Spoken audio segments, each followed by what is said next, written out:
Okay, this is take three because two of the recording apps I downloaded didn't have any sound.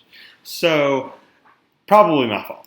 Anyway, so the question that I decided to pick was question 8 on my quiz. I don't know if they were shuffled around on everybody else's. The question is, what is the main issue that you must decide before Tim can be found guilty of burglary? So, to summarize the scenario, Tim plays PlayStation with his cousin all the time. One day, Tim gets in a huge fight with his girlfriend. Tim becomes angry, goes to his cousin's house, he's never been in the house before, but he has dropped his cousin off several times after they've played together. He knocks on the door, no one answers. Tim turns the knob and finds that it is unlocked. Tim is pleasantly surprised at all the fancy furniture in his cousin's house. He makes himself at home and waits for his cousin to return. So he does enter the house. When his cousin comes home, he's startled and furious to find out that Tim is there. His cousin calls the police and Tim has him arrested, which seems like a lot.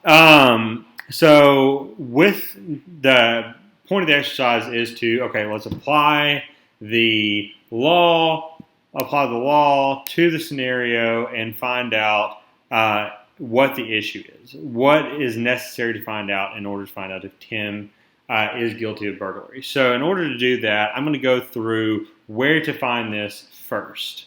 So this is found in the week 1 video. I'm not going to play the video or anything, but starting at minute 27, second 25. So right here, Miss Johnson goes over how to apply law to facts. So how do you take a fact pattern and apply any given law to it? So in the course of doing that, so that goes from minute 27, second 25 to 28:38. So to about here.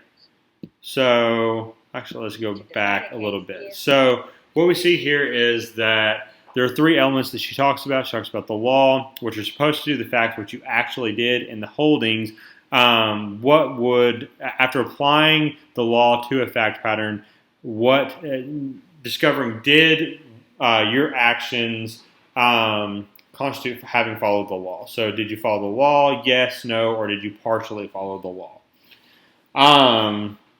So then from 28 second 40 to or minute 28 seconds 40 to minute 35 to minute 35:40,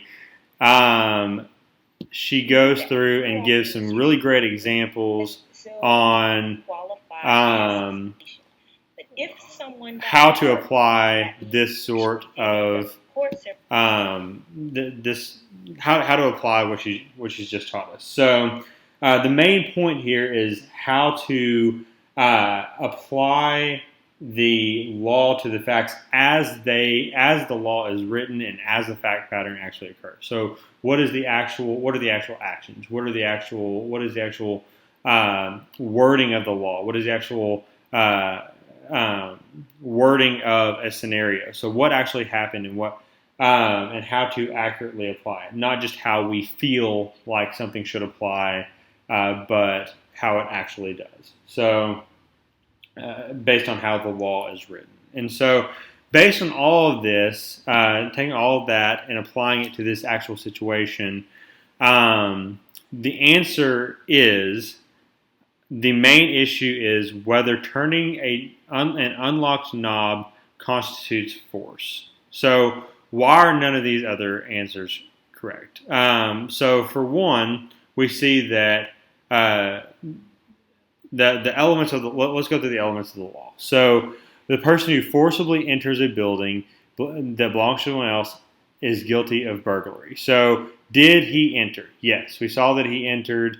When his cousin comes home, he finds him there. We saw that he did turn the knob and find that it's unlocked, and then we see that he saw all of his cousin's fancy furniture and everything. So we know he was in the house. He entered the house, and then did that house belong to somebody else? Did that piece of property belong to somebody else? Yes, we know that but it says again and again that it was his cousin's house.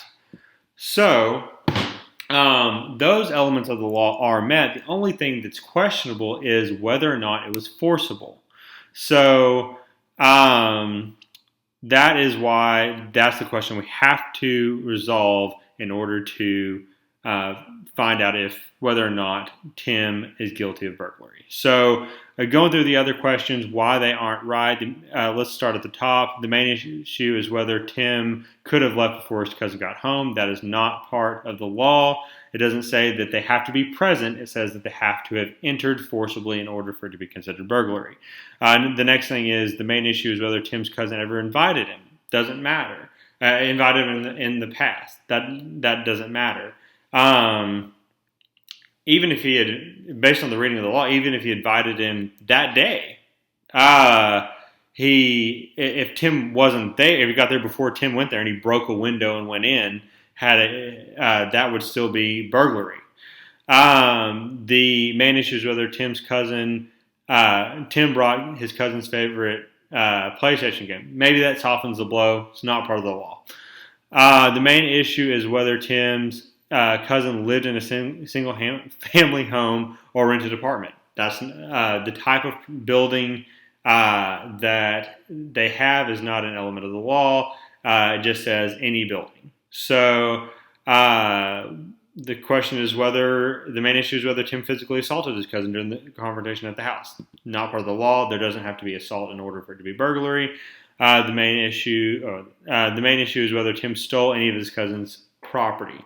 Based on the reading of the law, there is no theft is necessary in order for it to have been burglary. Just a forcible entry into somebody else's property.